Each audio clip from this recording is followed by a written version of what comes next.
Welcome, guys, to our Peripheral recap and review. And yes, I know what you're thinking. Episode 2, 3 and 4. Well, we're just going to quickly do 2 and 3 as well as 4. So we're up to date so we can keep giving you weekly updates of this bad boy of a show. Right, let's get straight to the recap.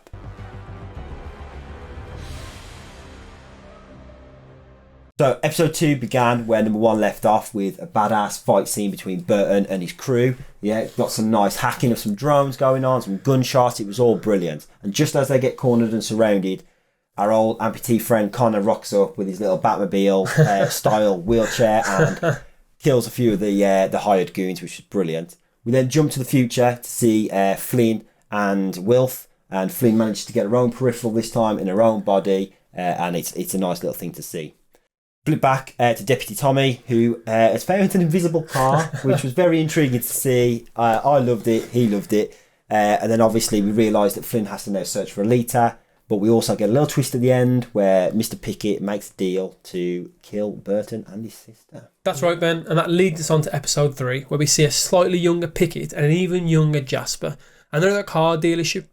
And basically, some guys on some bikes come in, try and buy some cars. He's telling them they're bulletproof and all this. He says, get in and give them a test. They get in, and they're locked in, and they can't go anywhere. And they're basically like, he makes a reference to them being like a dog in the heat. And they basically die, and that's the end of them. That's straight in. Next, we then cut to Pickett's house, and his wife's telling him, you're powerful. You can do this. You can do this. Go and do what you need to do. And then we cut away, and we're back with Flynn and Burton, and now they own the 3D printing shop. They've bought the shop. I don't know why, but they've gone and got it. And then we flip to the future and we see a young Wilfred called Wolfgang at the time and Alita, and they're being adopted by some really rich people, and they basically say to him, we don't want to call you Wolf, we'll call you Wilfred. Can you do that? And he's like, go on then, okay then. And then we're back further into the future, and Flynn and Wilfred are now linked up, and basically they can feel each other and see each other. And then basically Flynn gets copped by the coppers in the future, and they're like, your peripheral's not registered, she's not registered. They have this big conversation. Wilfred's like, follow my lead. And eventually they kiss, and you can see they're sort of like their emotions are starting to link up. Right, and we're back to the past now, and Burton's confronted Pickett. They're in a bar, and he's like, right, I'll give you 200 grand. They're having some dick wanging contest. He's like, look, just to prove to you, you ain't as big as you am.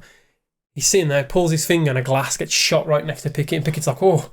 But yeah, and that ends that, and it's beautiful.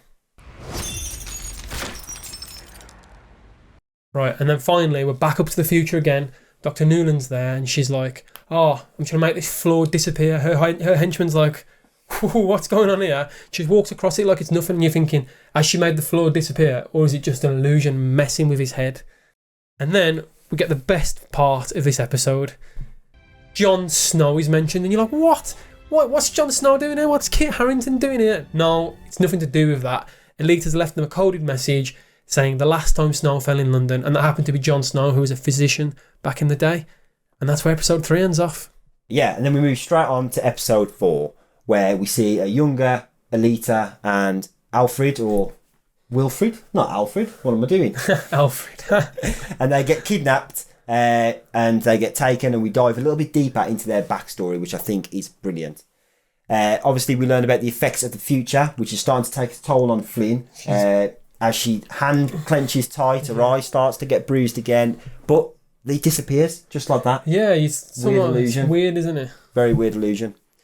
Burton obviously suffers a similar pain with the nagging persistence of Tommy the deputy, which I think that story is going to develop nicely.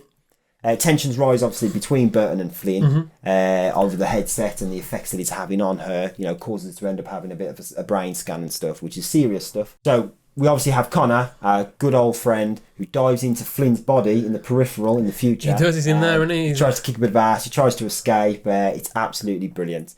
Meanwhile, Dr. Newland has a slightly intriguing conversation.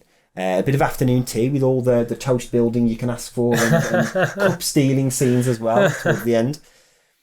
But we learn in this about 3 main things: the clept, and how it's used for violence to reinstate the order after the jackpot, the Met Police for ensuring the clept don't stray too far, and the Research Institute for its technological assistance.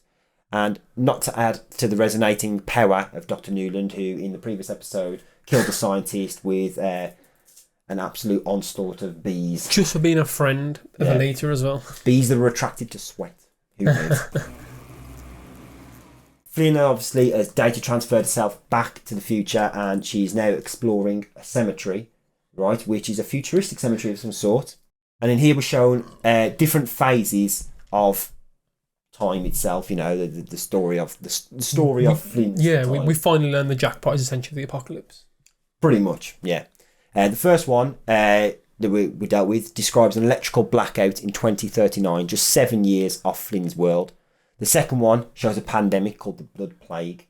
Mm-hmm. Sounds interesting. The third, a total environmental catastrophe in which 7 billion people died. And the fourth, or the end, shows a domestic terror attack in which a nuclear missile silo was blown up.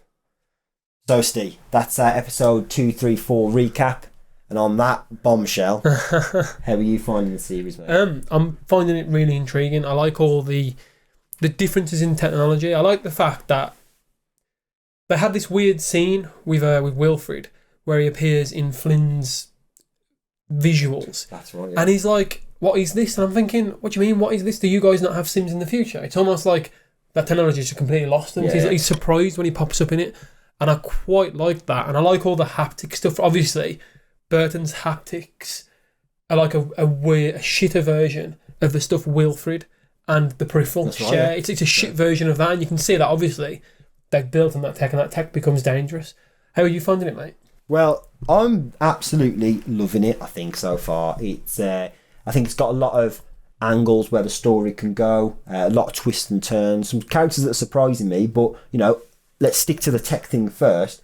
What did you think about when Burton and his friends were all synced up with the wrists and stuff? How do you think about that? Well, Burton explained this at one point that it sounded like the sync tech only works when you're really close to each other. Because he goes on to speak about how they almost were recruited as kids, weren't they? And Connor, obviously the guy with only one arm now, he almost got them all into it, didn't he? And that's a bit why Burton almost like that, hates him but loves him at the same time. Like that emotional connection. Yeah, and he speaks about one time where one of his sergeants was bullied as a kid, and Burton walks in on the bully, and Burton kicks the shit out of him because their emotions are all tied together. Blacked out, didn't he? Yeah, Burton's like, I don't even know what happened. I just blacked out and bit the shit out of him because of the haptics of the other guy. And that was, for me, that was in the story that he was telling Mr. Pickett. Yes. And that was a brilliant scene where it was like, right, I know yours is pretty big, but mine's bigger. Here I go. And just a slight twitch of his finger, and both the look of fear in Mr. Pickett's face was brilliant. Well, yeah, because obviously the sniper, they're going to just kill him. Yeah. There's been absolutely nothing going on there. I think that was amazing. That was. What's the copper's name, dude, again? Deputy Tommy. Deputy Tommy. I like his little snooping around, like he knows something's not quite wrong. Obviously, they've got these 12 bodies in the back garden. How has he not found them something yet? More to him, I think. Like, he knows something's not right with the invisible car. He does. What I want to know is what's happened to that invisible car. Has he taken it? That's a good point. Because that's just disappeared now, and that tech's out there. The best part is that tech is from 2032 anyway. So that's a normal standard military tech that the world has access to there. And I always thought that was a strange phenomenon. It was, but I think so far in terms of characters and stuff, I think it's really good. I think Burton, obviously, Flynn, absolutely loving him. I'm a fan favourite of Connor. But for me, for Burton, there's something that I don't quite trust about him. You think he's up to some weird game? I feel like he knows more. I feel like the responses that he has with Flynn and the stuff that he knows about the peripherals. Yeah, I think he knows something that he's not letting. I can see what you're saying, especially because just the headset. Why would you just trust a random headset? Exactly. You're right. I think he does know more. Yeah. And speaking of characters that are a bit dark and stuff, Dr. Numand. What's your first thoughts on it? She's scary. At first, it took me a while to get into it. She used a bit of magic and made or whatever she's illusion. Science. I don't know what she used, but it was mental. And obviously, then she's connected to her own peripherals as well in the fight against Pickett. Yeah. And she felt the pain of that, but I reckon she's a real power player, and I'm looking forward to seeing that showdown. Yeah, I think it's the way she just has no regard for human life. And that scene where she's speaking to Lev at the table, and she's like, "Oh, yeah, I know you guys are powerful, and you're part of the triangle, as I like to call it. It's powerful." He's like, "But don't forget, we've had one of them killed before by your own people." And I like that little threat. And Lev's like, But I also, speaking about Lev, when Wilfred comes and speaks to him about his family in the other timeline, and he's like, "Yeah, I killed them myself." I'm like, what? Is that his own family killed? Mental. And this is where it leads on to me for a future prediction of mine. Yeah, go on. I think Flynn and Burton's dad might pop back up, and only because, or we're going to have another version of Flynn and Burton pop up, purely because Wilfred seems to have a connection with Flynn. Yeah. I've noticed this. There's something weird, and when he looks at Flynn and stuff, it's almost like he knows who she is, which leads me to believe older Flynn was still alive in their timeline, which is why Wilfred won't tell her what happened to her. Because I think he knew older Flynn. So you think it's all connected? I do, and I think they mentioned there's lots of other universes. Yeah. I wonder if they've had peripherals from other universes connecting them back and forward. So I'm interested to see what happens there with that. Oh, that's good. Well, do you think that,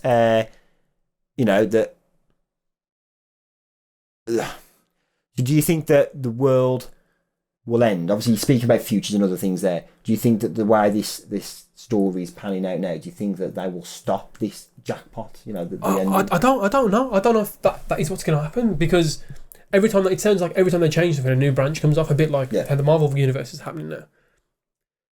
I don't know if they are going to stop the jackpot, because I've got a feeling that when Lev is speaking about using other worlds as like ways of testing drugs, obviously you think, well, if all these worlds carry on forever and they don't die, all these people are going to be like messed up and stuff. So I think they're using the fact the jackpot is so close that they can test it, and they know you get this catastrophic wipeout of humans, so they can get away with doing crazy stuff in these other worlds. And I think that's what's going to happen. I think that's obviously Lev's plan in it.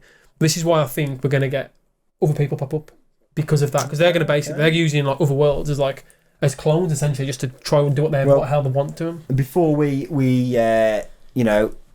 wrap up and stuff and see what we want to see in the rest of the series, we've got to mention about good old Jon Snow. Jon Snow. When I first heard it, I was like, no, they've got the name wrong here. I was like, is this some mad Game of Thrones thing? And you go back and have a look, and I think he's one of the guys that invented anaesthetic or something, or something along those lines. So yes, he's like a famous physician is the right word, or chemist, basically back from like the 17th century. For me, when they said it, Jon Snow, I was I just burst out laughing. All I could picture then was him waking up again, pulling the dragon glass out of his chest or whatever.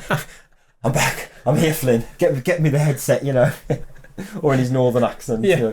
I don't want it. I don't want the headset. I'm telling you, no. It was brilliant. But on a serious note, what do you want to see in the rest of these episodes, and do you think we'll ever find the leak? I think, looking at trailers and stuff, I can't wait to see Connor and Burton in there with Flynn. That's definitely coming up soon. And I saw the preview for the next episode. Okay, go on. And it looks like they've got the shotguns. In 2032. It looks like some guy. Like the sound thing. Yeah, it looks like someone in 2032 has one of those guns. Okay. Do you think, just on that a second, do you think Connor and Burton will get their own peripherals that look like them? Yes, I think they will. And how do you think Connor's will look? I think Connor's is going to be Connor with all his limbs and stuff. Yeah. And he's going to absolutely love it. I wonder if he's going to want to try and figure out a way get into the future to stay in the peripheral. Yeah. I wonder if that's a possibility, that people are going to try and stay in their peripherals, and there's some way of getting the mind over there. That's where I think it's going. Yeah, no, I agree, and I think it's heading in a similar direction. And I think we've touched on some good points, and I think that one thing that I'm looking forward to is the effects. For me, it's the effects and the damage to Flynn. Well, yeah. How bad is that going to get? Because at the moment, it's getting quite severe. Well, it looks like it's a mind thing, though, doesn't it? Because a hand, and that visual when you see the eye, it's in her head, isn't it? And I think it's just basically, like PTSD almost in a weird way. Yeah, like she's remembering that she hurt her hand and she had her face blasted. So I think it's that. But yeah, it's interesting to see, can you die in the headgear from the damage you take? Yeah, so can you die as it's a peripheral and then die? Yeah, that's going to be interesting. Very interesting. But anyway, guys, I hope you enjoyed our recap and review. And obviously, episode 5 will be out next week with us. We'll make sure we nail that. We'll check out episode 1 up here. And we'll catch you soon. Don't forget to subscribe. Thanks for watching.